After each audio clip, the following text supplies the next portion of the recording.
I'm going to show you how to use a penannular brooch to clasp a scarf, shawl, or sweater.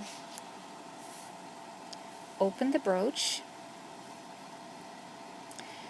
turn it so that the decorative side is facing the scarf or sweater. This is the back side. Insert the pin through 2 layers of fabric.